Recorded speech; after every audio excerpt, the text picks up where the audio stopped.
ഏറ്റുമാനൂരിൽ 2 പെൺമക്കളുമായി ട്രെയിനിന് മുന്നിൽ ചാടി ആത്മഹത്യ ചെയ്ത ഷൈനിയുടെ അവസാനത്തെ ശബ്ദ സന്ദേശം കണ്ണീരോടെ മാത്രമേ ആർക്കും കേൾക്കാൻ കഴിയൂ.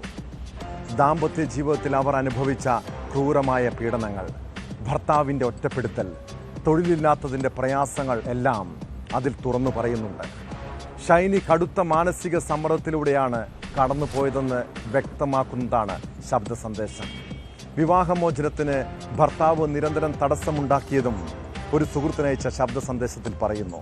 കേസിൽ ആത്മഹത്യാ പ്രേരണ കുറ്റം ചുമത്തി ഭർത്താവ് നോബിയെ പോലീസ് അറസ്റ്റ് ചെയ്തിരുന്നു.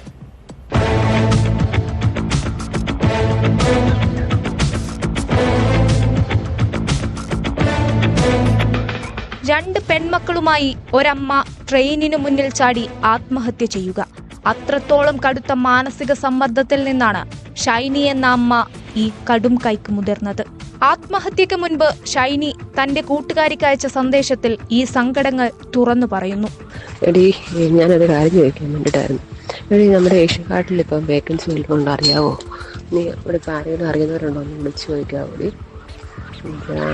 ഞാൻ ഓർക്കുമായിരുന്നു, ഇപ്പം കുറച്ച് നാളൊരു വർഷത്തേക്കുള്ള അവിടെ ഒന്ന് കയറിപ്പോയി നോക്കിയാൽ വെച്ചാൽ ഈ അമേരിക്കയുടെ NSRന് എഴുതി കഴിഞ്ഞാലും അതിപ്പോൾ 1 വർഷത്തോളം എടുക്കും. എൻ്റെ ഇപ്പോൾ എല്ലാം കഴിയണമെങ്കിലേ എന്നാൽ ആ സമയം കൊണ്ട് നാട്ടിലെങ്ങും ഒന്നും കിട്ടുന്നില്ല. ഞാൻ ഒത്തിരി തപ്പി. എന്നാൽ എനിക്ക് എന്നാൽ പിന്നെ പിള്ളേരെ വല്ല ഹോസ്റ്റൽ നിർത്തിയിട്ട് ഏഷ്യക്കാട് വല്ല 1 വർഷം വെച്ച് ജോലി ചെയ്യുകയാണെങ്കിൽ ആ സമയം കൊണ്ട് നമുക്കൊരു പ്രസൻറ്റ് എക്സ്പീരിയൻസ് ആവുകയും ചെയ്യും. ജീവിക്കാനായി തൊഴിലിനു വേണ്ടി നടത്തിയ ശ്രമങ്ങളൊക്കെയും വിഫലമായി. നാട്ടിൽ തൊഴിൽ ലഭിക്കില്ലെന്ന് ഉറപ്പായപ്പോൾ മക്കളെ ഹോസ്റ്റലിലാക്കി വിദേശ ജോലിക്ക് ശ്രമിച്ചെങ്കിലും അതും നടന്നില്ല. വിവാഹമോചന നടപടിക്ക് എതിരായ ഭർത്താവിന്റെ നിലപാടും ഷൈനിയെ മാനസിക സമ്മർദ്ദത്തിലാക്കിയെന്ന് ശബ്ദ സന്ദേശത്തിൽ വ്യക്തമാക്കുന്നു.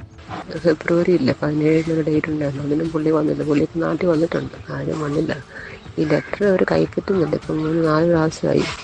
എന്നാ റീസൺ എന്താണെന്ന് എനിക്കറിയത്തില്ല. ഇപ്പോൾ എത്ര നാളായിട്ടും വക്കീൽ ഇപ്പോൾ അടുത്ത ഏപ്രിൽ 17 അടുത്ത ഡേറ്റ് ഇട്ടിരുന്നു. ഏപ്രിൽ 9 അടുത്തേക്ക് വന്നിട്ടില്ലെങ്കിൽ നമുക്ക് എന്തെങ്കിലുമൊക്കെ പിള്ളേർക്ക് തരാനുള്ള പൈസ അയക്കുക കാണുമോ?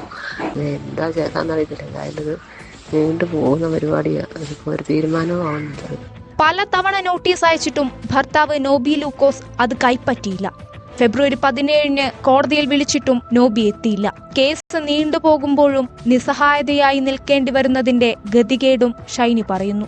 ഷൈനിയുടെ ഭർത്താവ് തൊടുപുഴ ചുങ്കംചേരിയിൽ വലിയ പറമ്പിൽ 44-കാരനായ നോബി ലൂക്കോസിനെ ആത്മഹത്യാ പ്രേരണ കുറ്റം ചുമത്തി അറസ്റ്റ് ചെയ്തു.